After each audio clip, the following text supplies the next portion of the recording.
friends na nagtatanong sa akin kung pwede daw masilip yung original redline ko. Ito yung original redline ko, yung broodcock broodcock ko na redline. Ito.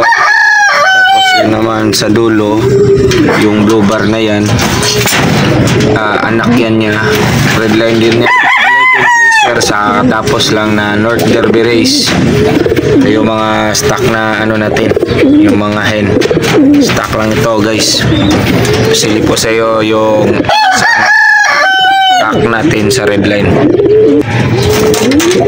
At ito naman yung kak natin na ginagamit natin pampare sa redline. Feeder natin to guys. Ito guys, kabila.